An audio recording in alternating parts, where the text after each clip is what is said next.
Welcome back. In this video, we're going to be focusing on strings in JavaScript.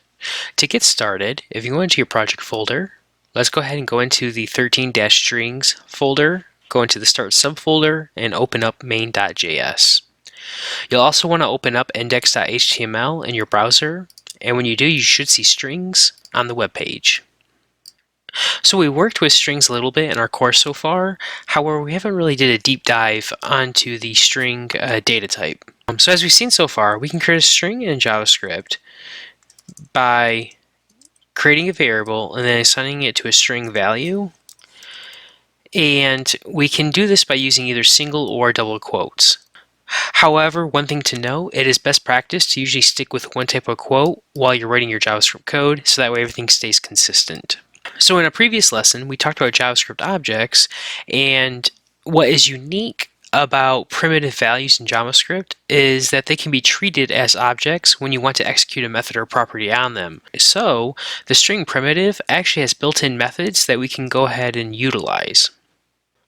So one important thing to know about strings is that sometimes you will need to escape certain characters. So for example, if I just do var text3 equals hi there, I'm looking for someone, you'll see that we're getting an error in our code here. So what's happening here is our single quote that's in the middle of our sentence is being detected as the end of our quote block here. And as you can see, it's not what we want. And so to fix this, we actually need to escape our quote. And to do that, we just use a backslash, and this will go ahead and escape that quote from our string. Another option that is available to you is you can utilize both single and double quotes on these types of strings. So you can see here we wrap it in double quotes, and then our single quote, because it's a different quote, it won't cause the issue. The same thing works if we go ahead and do a double quote here, and you can also escape double quotes by using the slash. One other thing to note is if you do need to have a slash in your sentence, you'll need to go ahead and escape that slash as well.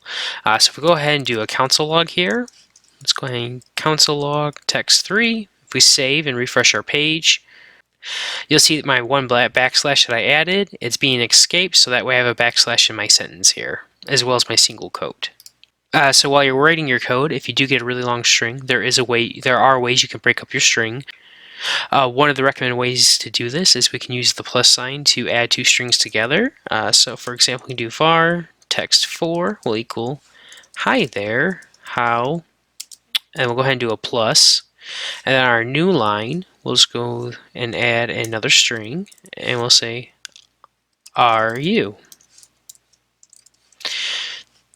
And so if we go ahead and then let's go ahead and copy our console log.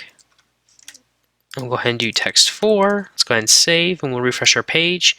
And you'll see here that we have our string on one line here because we're just concatenating these two strings together.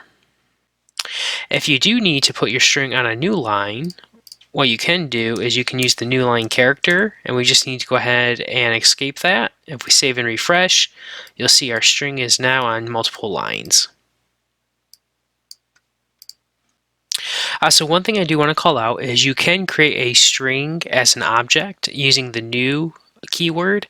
However, it is not recommended that you do this because the type of the value that's returned will be a type object, and this can lead to some inconsistency in your code. It also takes longer to process this type of variable, so it's not recommended you do this. So just as an example, we'll do var text5 will equal new string hi. If we go ahead and do our console log, we can take a look at our object. So if we go ahead and save and refresh, you'll see now instead of just the string being logged to our console, it's actually a type object with properties for each of the characters.